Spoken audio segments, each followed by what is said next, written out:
لا شريك له وأشهد أن محمدا عبده ورسوله لا نبي بعده.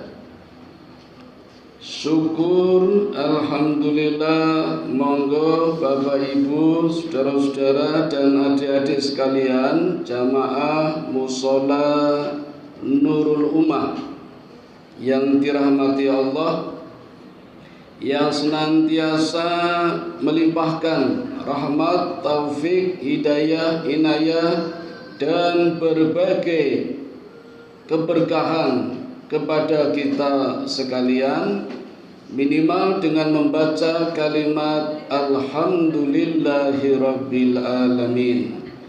Karena dengan bersyukur kepada Allah, walau hanya membaca Alhamdulillah, Allah berjanji akan menambah nikmatnya, sebagaimana firman-Nya yang ada di dalam Quran surat Ibrahim, la in syakartum la azidannakum wa la in kafartum inna adzabi lasyadid.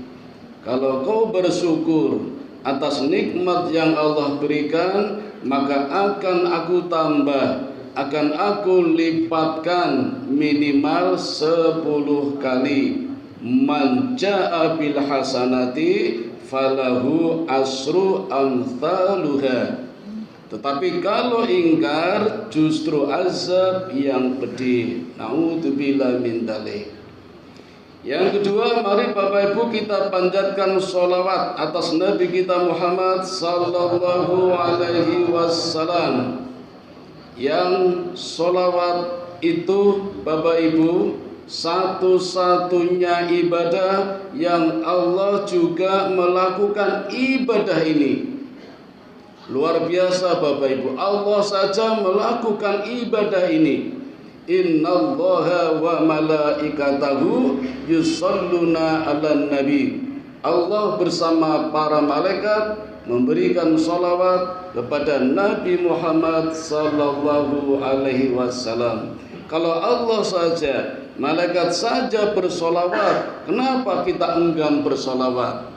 Maka kata Nabi mengatakan, barang siapa umatku yang enggan membaca sholawat walaupun 1 kali, itulah sepelit-pelitnya orang Islam.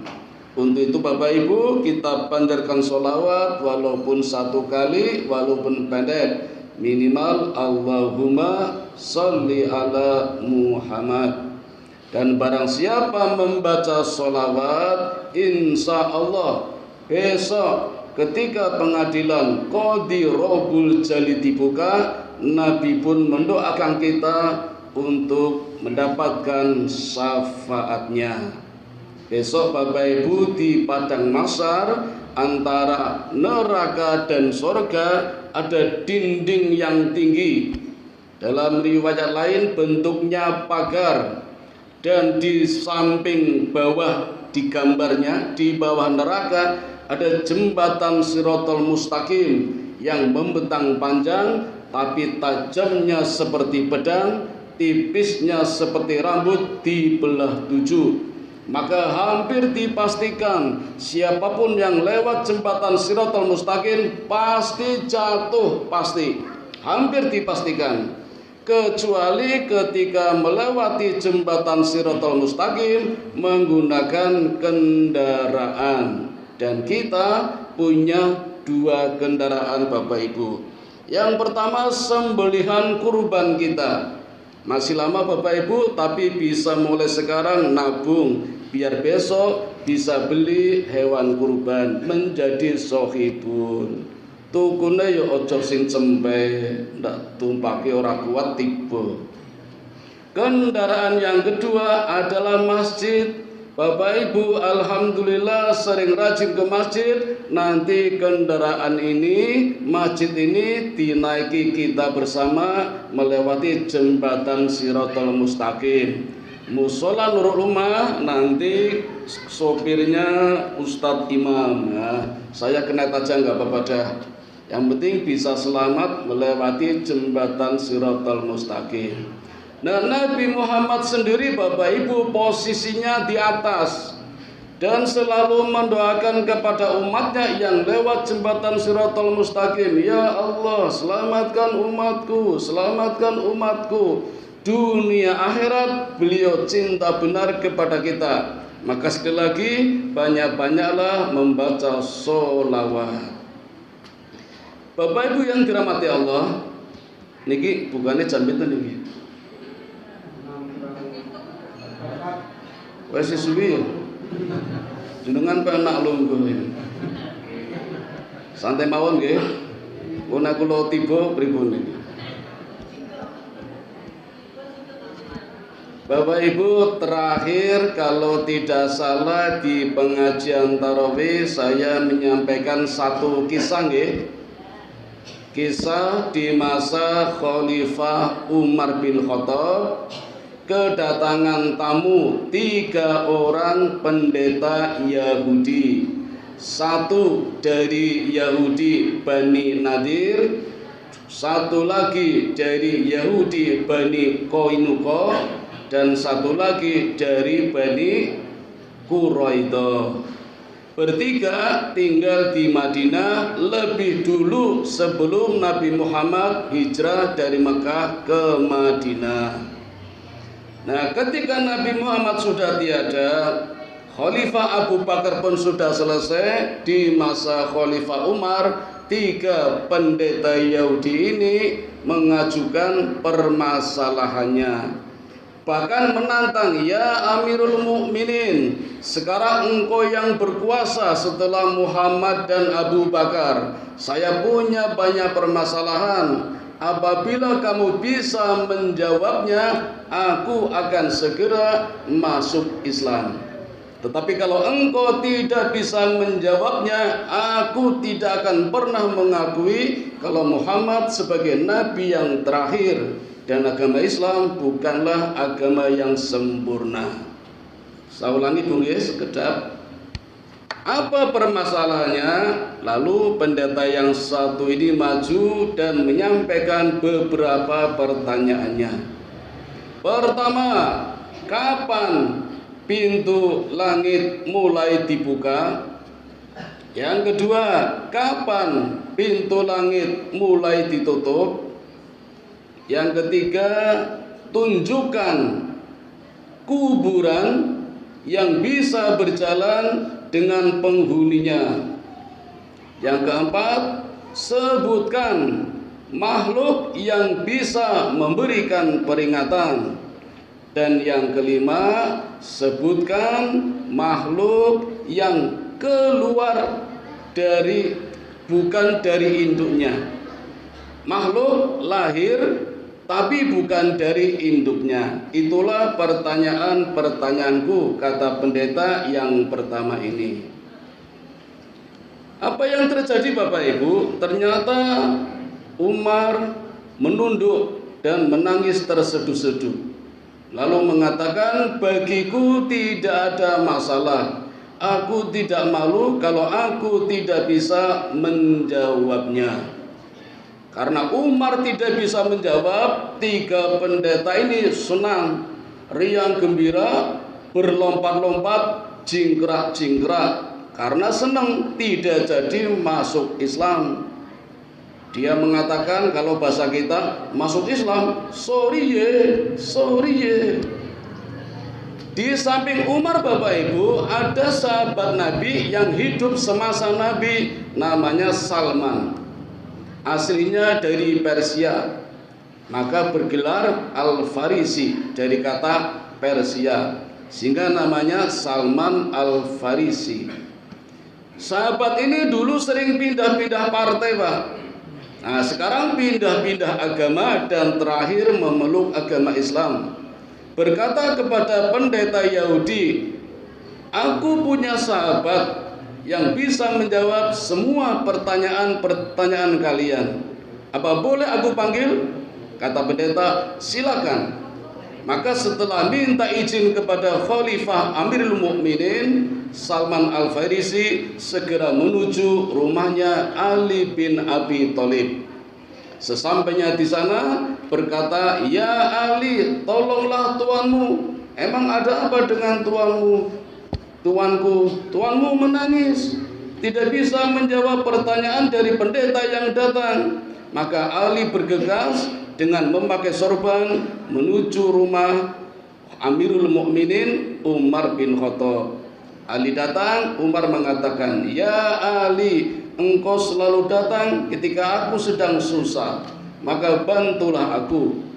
Apa masalahnya?" Ali bertanya, pendeta ini menjawab, "Aku punya banyak permasalahan ya Ali. Sebaiknya segera kamu jawab saja." Kata Ali, "Apa berjanji masuk Islam?" "Siap." Maka Ali mulai menjawab pertanyaan-pertanyaannya satu persatu. Apa pertanyaan pertama? Pendeta yang tadi mengulanginya. Yang pertama, kapan pintu langit akan dikunci? Ali menjawab, pintu langit akan dikunci kapan saja, di mana saja, ketika orang berbuat syirik. Jadi Bapak Ibu, kapan saja, di mana saja orang sudah mulai berbuat syirik, maka pintu langit akan dikunci. Kalau pintu langit dikunci, maka segala amal kebaikannya akan tertolak, tidak bisa menembus langit karena terkunci oleh perbuatan syirik. Maka Bapak Ibu, jangan sampai puasa kita, zakat kita, sholat kita, tarawih kita, takjilan kita, semuanya ditolak gara-gara perbuatan syirik. Naudzubillah min dzalik. Apa yang kedua pendeta? Pendeta bertanya, yang kedua, kapan pintu langit mulai dibuka? Ali menjawab, pintu langit akan dibuka ketika orang membaca syahadat. Begitu orang membaca syahadat, langit terbentang luas, terbuka lebar, dan menerima segala amal kebaikan tanpa membawa amal keburukannya. Jadi Bapak Ibu seumur-umur pernah berbuat buruk, elek, jahat apapun, ketika membaca syahadat rontok semua. Yang menembus ke langit adalah amal-amal kebaikannya. Maka Bapak Ibu sering-seringlah memperbaiki iman kita dengan memperbaharui syahadat. Jadi itu imanakum. Perbaharuilah iman kita dengan membaca syahadat. Jadi membaca syahadat tidak cuma sekali ketika masuk Islam Bapak Ibu. Bahkan mungkin yang sudah Islam sejak kecil karena orang tuanya Islam, jangan-jangan belum membaca syahadat. Setiap sholat itu syarat sahnya sholat, bukan syarat masuk Islam. Jadi perlu membaca syahadat di kesempatan yang lain. Contohnya tadi pas ceramah pembukaan saya selalu saya ikutkan namanya syahadat untuk memperbaharui iman saya.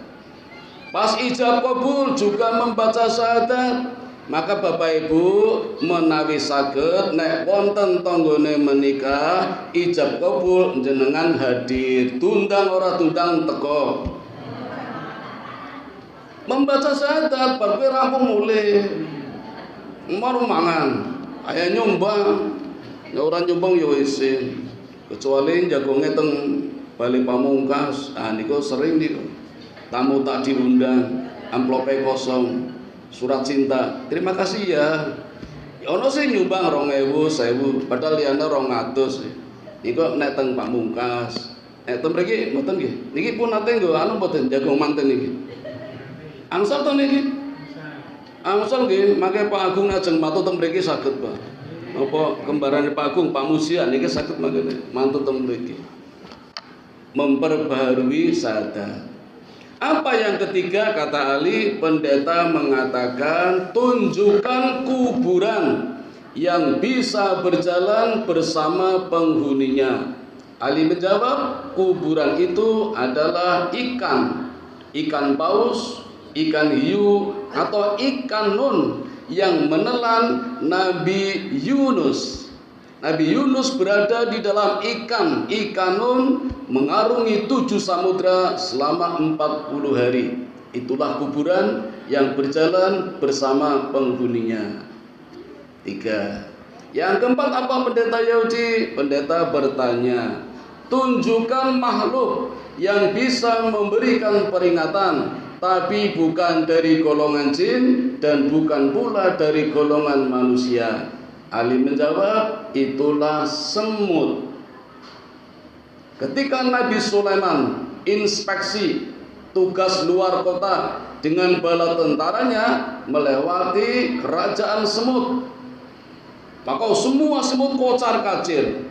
Pimpinannya berteriak, wahai bangsaku, semuanya masuk ke liang. Sulaiman datang dengan bala tentaranya, pasti tidak bisa melihat. Aku khawatir kamu terinjak, maka selamatkan dirimu. Sulaiman dengar, maka Sulaiman senyum. Dengan rendah hati mengatakan, syukur atas nikmat yang Allah berikan, engkau tidak perlu khawatir akan aku injak. Wahai bala tentaraku, tunggulah sampai semua semut masuk ke dalam liangnya. Ini jawaban Ali. Yang kelima apa? Pendeta mengatakan dan bertanya, sebutkan 5 makhluk yang lahir tidak dari induknya. Ali menjawab, yang pertama Nabi Adam. Siapa ibunya, Pak? Enggak ada. Adam diciptakan Allah tidak melalui proses reproduksi, tapi dengan tangannya sendiri. Tentu tidak tangan seperti kita, berbeda dengan tangannya Allah.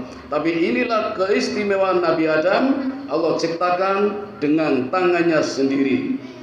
Yang kedua, Hawa, istrinya Allah ciptakan setelah Adam berusia 133 tahun. Jadi enggak bareng ya. Jadi perkawinan Adam dan Hawa selisihnya 133 tahun. Pak Agung kali garwane selisih pinter Pak? 3 tahun. Bagi yang belum nanti cari ya yang selisihnya 133 tahun. Gue mboten ngateni guyon mawon iki. Ya dikira-kira viral. Lalu siapa lagi? Yang ketiga, ontanya Nabi Soleh. Tidak lahir dari induknya, tapi keluar dari batu. Dan menurut sebagian ulama, besok akan datang ketika menjelang hari kiamat. Anak ontanya ketika itu, di zaman Nabi Soleh, sempat masuk kembali ke dalam batu. Besok keluar lagi. Yang keempat adalah kambing pengganti Ismail. Ketika hendak disembelih, Allah menggantikannya, dan kambing itu tidak ada induknya. Pun pinten Bu? 4G. Dan yang kelima apa? Ular yang lahir dari tongkatnya Nabi Musa. Ketika Allah berfirman, ya Musa, lemparkan tongkatmu, maka jadilah ular. Dan ular itu bukan lahir dari induknya. Setelah 5 pertanyaan bisa dijawab oleh Ali, maka sesuai dengan janjinya pendeta ini masuk Islam dengan membaca syahadat. Dan pendeta ini pun mengagumi Ali. Ya Ali, betapa pandainya engkau. Kata Ali, aku dapatkan ilmu ini semuanya dari Rasulullah Sallallahu Alaihi Wasallam. Seumur-umur Rasul memberikan kepadaku 1000 ilmu, dan tiap satu ilmu bercabang 1000 lagi. Itulah ilmuku, kata Ali, yang aku dapatkan dari Rasulullah. Bahkan Rasulullah mengatakan, ilmuku adalah kotaku. Kotaku adalah ilmuku. Ilmuku seluas kotaku. Kalau ilmuku kotaku, maka Ali adalah pintu gerbang kotaku. Itu yang dikatakan Nabi. Bapak Ibu, pendeta yang kedua ambil, Ali kamu boleh senang, temanku yang pertama sudah masuk Islam, saya belum. Saya pun akan mengajukan pertanyaan, dan kalau kamu bisa menjawab, aku pun akan masuk Islam. Tapi kalau tidak, sama dengan tadi janjinya. Aku tidak akan mengakui Muhammad sebagai nabi terakhir dan Islam bukanlah agama yang sempurna. Ali bertanya, apa pertanyaannya? Pendeta ini lalu mulai bertanya, apa yang dikatakan katak ketika hujan turun kemudian selesai? Apa yang dikatakan ayam ketika berkokok? Apa yang dikatakan kuda ketika merengke? Apa yang diucapkan kucing ketika kawin? Apa yang dikatakan tawon ketika berterbangan? Nah, ini pertanyaannya Bapak Ibu. Saya cari-cari sumber-sumbernya nggak ketemu Bapak Ibu. Ya, nyari di kitab-kitab kok nggak ada. Saya menemukannya Bapak Ibu justru di kisah para wali. Para wali, para sunan. Sunan Kalijogo, Sunan Gresik, Sunan Muria, Sunan Giri. Itu saya menemukan jawabannya. Yang hari ini makam-makamnya sedang kebanjiran di Demak. Banjir sampai 2 meter, baru turun 1,5 meter. Alhamdulillah niki mboten banjir ya, tapi juga waspada banjir-banjir yang lain, banjir maksiat dan sebagainya. Naudzubillah min dzalik. Nah, ini pertanyaan dari pendeta yang kedua. Lalu Ali mulai menjawab pertanyaannya. Apa yang diucapkan kata setiap selesai hujan turun? Kira-kira apa Bu yang dikatakan kata? Kata mengajarkan kepada kita Pak untuk menjadi makhluk yang selalu bersyukur. Menurut kata, manusia kurang pandai bersyukur. Padahal Allah sudah banyak memberikan nikmat kepada manusia daripada kepadaku kata-kata, tapi manusia kurang bersyukur. Hafal ayatnya tapi kurang bersyukur. Apa ayatnya? Tadi di depan sudah saya bacakan. Dan kata ini selalu membaca ayat ini setiap selesai turun hujan. Kita ini mawon Bu, temriki tasih kata sawah toh, wonten kali toh, nek barudan bunyinya napa Bu kata Bu? La in syakartum la azidanakum wa la in kafartum. Nah, itu menurut wali. Saya nggak menemukan di kitab, dapatnya itu, yaitu saya yakini aja. Kalau nanti benar alhamdulillah, kalau salah saya dapat pahala 1, karena bagian dari ijtihad, berpikir keras. Kalau benar dapat 2, kalau salah dapat pahala 1 dan nggak ada masalah. Ya, ini kan bukan masalah syariat, ya. Masalah ilmu pengetahuan, hikmah, wacana dan pelajaran. Lalu apalagi? Kucing, Bapak Ibu nitani kucing boten. Nah, miong-miong sudah biasa. Yang kalau mau kawin, mau kerah, suaranya gimana Bu? Au, au, au. Itu apa Bu? Menyebut asma Allah, Allah, Allah. Nah, kita jarang sekali, kadang-kadang ada masalah baru menyebut Allah. Itu yang dikatakan kucing. Kali, napa malih Pak? Kuda ketika merengke, apa yang dikatakan Bapak Ibu? Kuda itu binatang yang selalu mengingatkan kepada manusia kalau kita awalnya dari Allah dan akan kembali kepada Allah. Inna lillahi wa inna ilaihi rajiun. Kita seringkali ingat nek wonten seripa ada pengumuman di masjid disebut 3 kali baru ingat. Itu pun kalau nyebutnya benar kadang salah. Mergo ora tau tulisan mung melu-melu salah. Inna lillahi wa inna lillahi. Keliru nggih? Yang benar inna lillahi wa inna ilaihi rajiun. Sesungguhnya kami datang dari Allah dan akan kembali kepada Allah.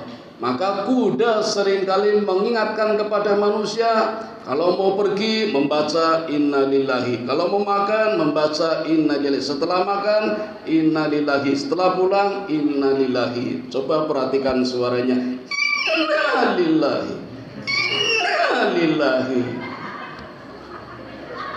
Persis betul Bu?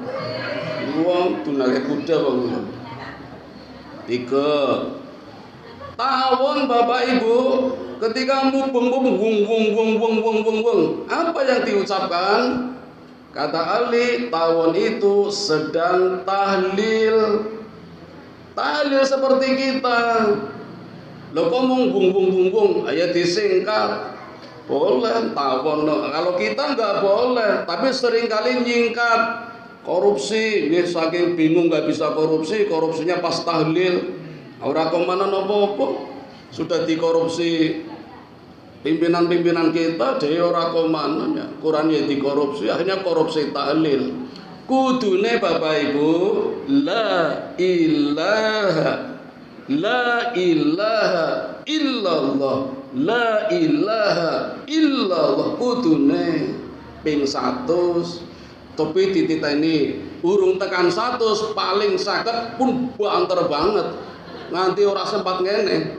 Dadi ya werna loro, ana sing ngene-ngene, ana sing ngene-ngene. Ana sing mantep, ana sing cemlenteng, tergantung berkate. Ya berkate kadul illallah mantep. Nek berkate ceper la ilaha illallah. Niku mboten nganti 100 yo kelong meneh, dipotong sana la ilaha illallah, la ilaha illallah. Paron-paron kudune kan wong siji la ilaha illallah, saiki diparo la ilaha illallah. Urung nganti 100 dipotong malih. Ilang ngarepe kari illallah, illallah, illallah, illallah. Wis meh rambung mesti kari Allah, Allah, Allah saking cepet. Cepet banget. Kalau kadang nek melu tahlil Pak tak lawani mboten tahlil, tak rekam kaume niku. Sing kemare kaume to niku. Sing kemare kaume, so tak ganti kaume sing alon-alon. Bahasa alon-alon ora ana sing mangkat ya.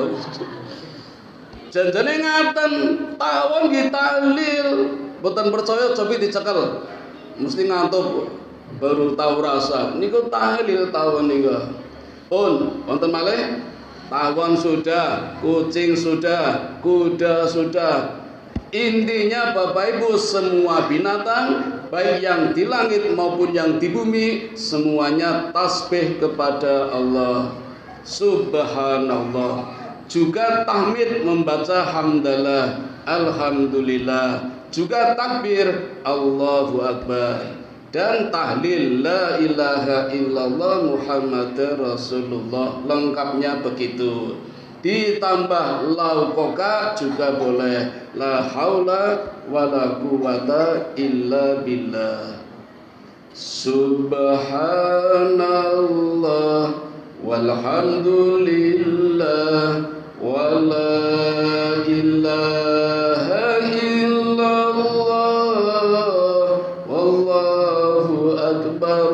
wala haula wala quwata illa billahil aliyyil azim. Saged boten?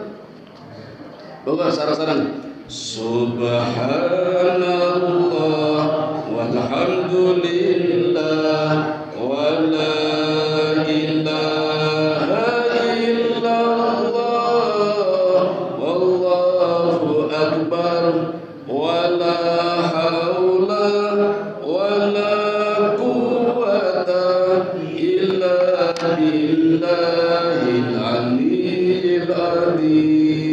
setunggal malih. Subhanallah walhamdulillah wala ilaha illallah wallahu akbar wala haula wala quwata illa billahil aliyyil azim. Selesai jawaban Ali bin Abi Thalib kepada pendeta yang kedua. lalu membaca syahadat masuk Islam. Kata pendeta yang satu yang dari Bani Quraidah, "Ya Ali, 2 temanku sudah masuk Islam. Jangan harap aku masuk Islam. Jawab dulu pertanyaanku. Kalau bisa, saya pun akan masuk Islam. Tapi kalau tidak, Muhammad tidak akan saya akui menjadi nabi terakhir dan Islam bukanlah agama yang sempurna." Maka Ali mengatakan, "Rapikanlah dudukmu. Aku pun bersiap-siap akan menjawab pertanyaanmu." Apa pertanyaannya? "Ya Ali, tolong ceritakan kepadaku pemuda-pemuda yang tinggal di dalam gua demi menyelamatkan iman karena dikejar-kejar hendak dibunuh." Maka setelah Ali merapikan duduknya, Ali mengatakan, "Baik, akan aku ceritakan apa yang ada di dalam Al-Quran." Pendeta ini menyela, "Ya Ali, kalau di dalam Quran saya sudah tahu. Saya ingin cerita dari sumber yang lain, dari Rasulullah yang pernah ceritakan kepadamu. Bukankah kamu dulu sering mendapatkan cerita dari Rasulullah? Tolong ceritakan tentang pemuda yang ada di dalam gua." Nah, ini sangat viral Bapak Ibu, kisahnya ada di dalam Quran. Surat apa Bapak Ibu? Surat Al-Kahfi.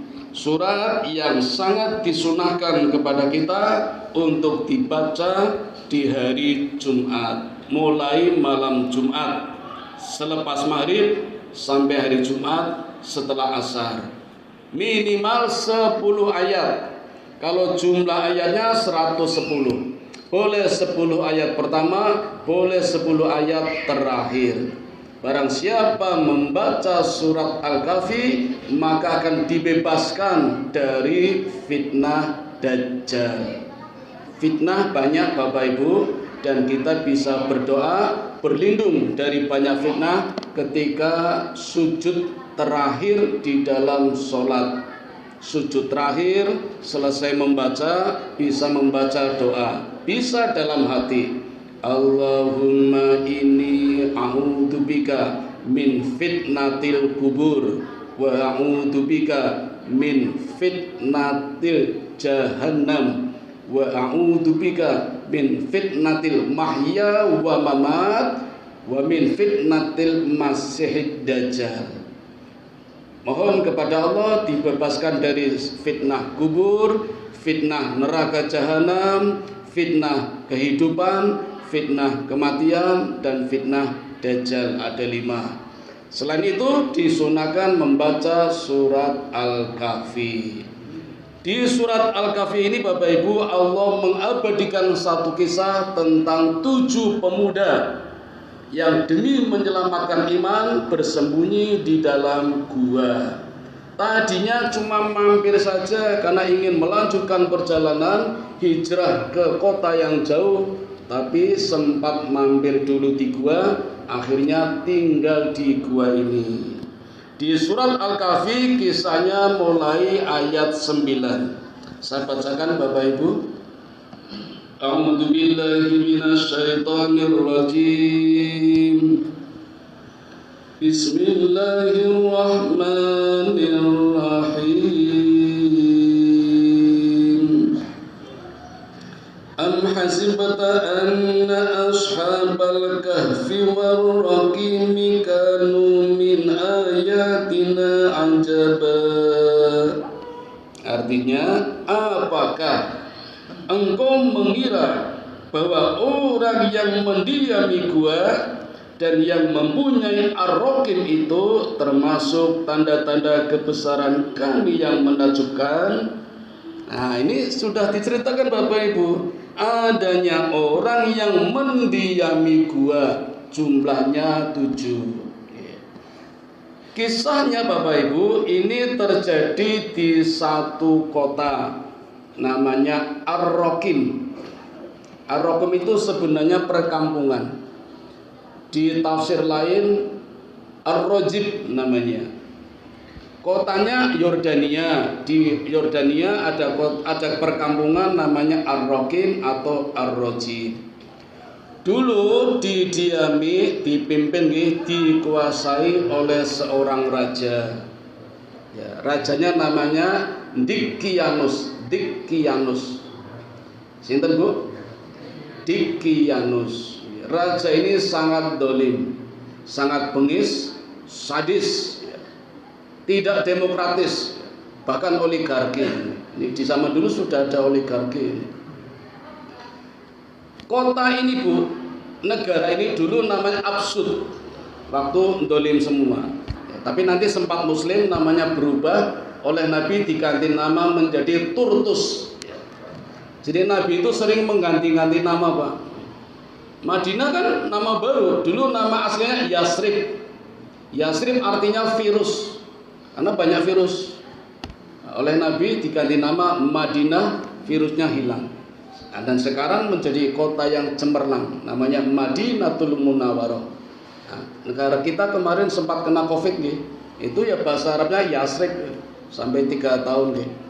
Nama-nama anak juga Nabi sering memberi. Jadi orang-orang tua dulu senang kalau anaknya diberi nama oleh Nabi Muhammad ya. Senang, namanya bagus-bagus ya. Bagus-bagus senang. Bahkan pengganti nama yang kurang bagus diganti Nabi sekitar 20 orang itu ada yang namanya diganti oleh Nabi ya. Maka kita kalau mau meniru Nabi, pilihlah nama-nama yang baik ya.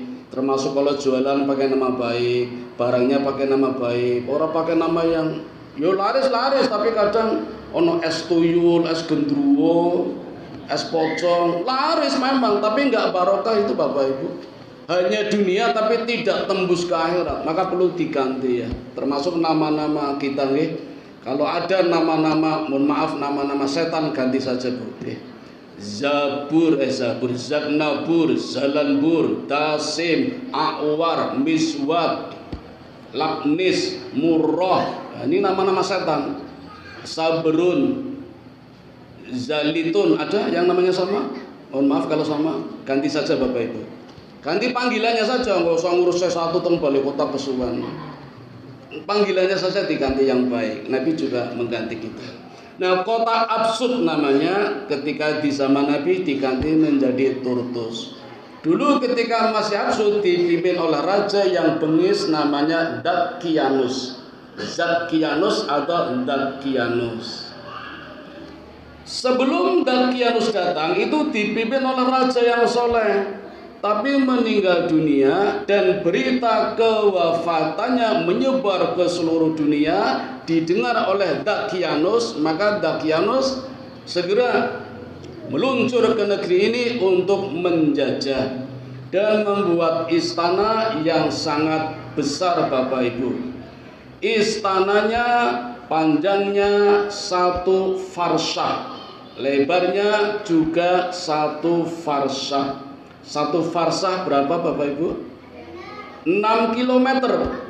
Jadi dari sini sampai ring road itu panjangnya, belum lebarnya. Berarti luasnya 36 km. Itu luas istananya. Belum singgasananya. Singgasananya juga luas dan besar. Istananya dibuat dari marmer, singgasananya dibuat dari swasa. What is the meaning swasa? Emas muda, emas campuran tembaga namanya swasa. Itu singgasananya Dickianus. Di sebelah timurnya dijaga oleh 180 tentara. Di sebelah baratnya 180 tentara. Dulu sudah ada tentara Bu. Dan setiap saat datang 3 ajudan raja, masing-masing membawa bejana. Kalau yang satu teriak, maka burung yang berada di mahkotanya raja terbang menuju bejana yang berisi bunga mawar dan mandi di situ burungnya. Kalau orang kedua berteriak, maka burung ini pindah ke bejana yang kedua yang berisi minyak kasturi dan mandi di situ, maka burungnya itu baunya wangi sekali. Ketika orang ketiga berteriak, burung ini kembali di atas mahkotanya raja dan mengibas-ngibaskan burungnya maka semua ruangan istana berubah menjadi wangi. Istananya sudah dibuat dari marmer, singgasananya dari emas, baunya wangi, dikawal 180 tentara, 180 tentara. Masih ada lagi di depannya 6 pemuda, yang 3 sebelah kanan, yang 3 sebelah kiri. Dulunya sempat baik Bapak Ibu, setiap raja akan memutuskan perkara apa, pasti bertanya kepada 3 pemuda ini. Yang kanan 3, yang kiri 3, berarti 6 pemuda. Nah Bapak Ibu, di hari pernikahan raja ini, semua penduduk diundang tanpa kecuali. Maka semuanya datang, pesta pora, minum minuman keras, joget, nyanyi, semuanya bersenang-senang. Tapi ada 6 orang yang segera pulang karena tidak kerasan melihat suasana pesta pora ini. Siapa 6 pemuda ini? Tiada lain adalah pemuda yang ada di depan rajanya, yang 3 sebelah kanan, yang 3 sebelah kiri, pulang duluan tanpa izin, mumpung rajanya sedang pesta pora, senam lantai, disko, ini pergi semuanya. Padahal 336 ini anaknya menteri kepercayaannya raja. Raja sadar dari pestanya, mencari-cari mana pemuda-pemuda yang ada di depanku, pulang duluan. Maka yang dimarahi menterinya karena bapaknya di rumah padu sendiri itu, bapak dan anak jadi ajudannya raja, bapaknya jadi menterinya. Nah di sini Bapak Ibu, pemuda 6 ini sudah tidak mulai suka. Apalagi Dakianus sering memaksa menyembah berhala, patung besar yang dibuat dari emas, saking kayanya. Acara apapun, resepsi, ritual selalu menyembah berhala dulu. Dan siapapun harus menyembah, mengikuti raja. Kalau tidak, dibunuh. Kalau dibunuh saja masih disembelih, dieksekusi, dipajang. Dan itulah kelainan raja, maniak Pak. Setiap menyembelih orang, raja tertawa. Padahal di bawah sedang ada jerit tangis melihat anaknya disembelih. Raja malah tertawa, maniak ini.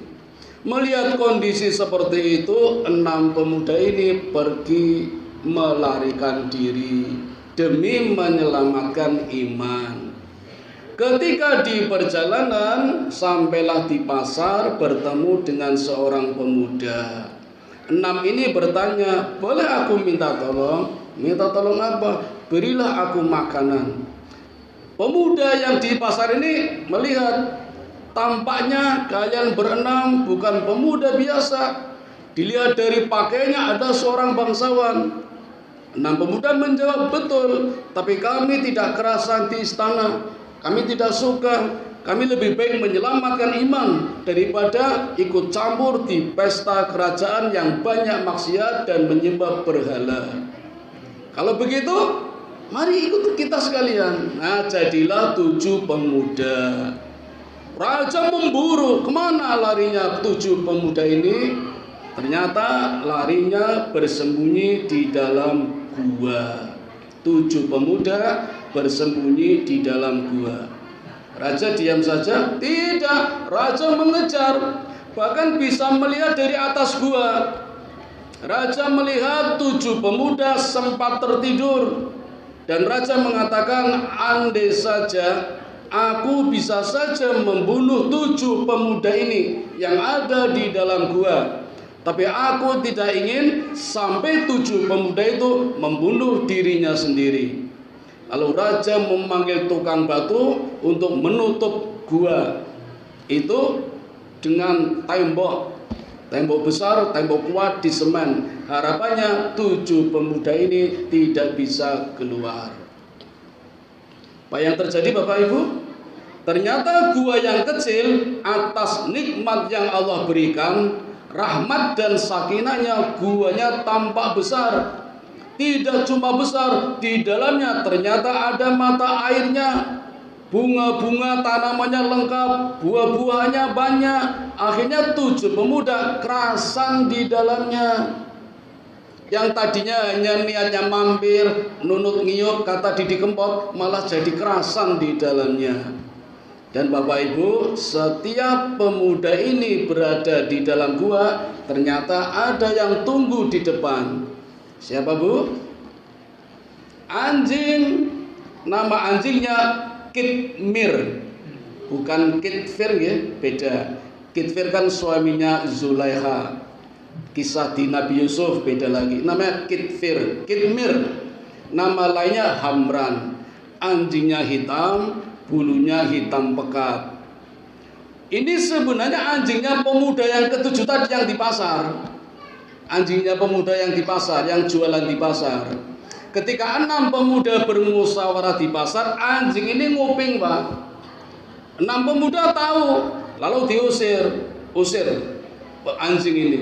Nanti membocorkan rahasia, ketika menggonggong malah menunjukkan tempat tinggal kita. Tapi anjing ini bicara, anjing ini bisa ngomong. Jangan kau hina aku akan mengikutimu, justru akan melindungimu. Maka pemuda ini kaget, anjing kok bisa ngomong. Akhirnya diizinkan ikut 7 pemuda dan bertugas menjaga di pintu gua. Digambarkan dalam suatu riwayat, anjing ini menjulurkan kedua kaki depannya begini, Pak. Yang ngarep gua. Ngapunten gini mboten persis iki. Persis mangke di foto mangke. Di riwayat lain, anjing ini berdiri dengan 2 kaki depannya membentangkan di depan pintu gua ngaten. Maka guanya menjadi serem. Siapa yang datang merinding.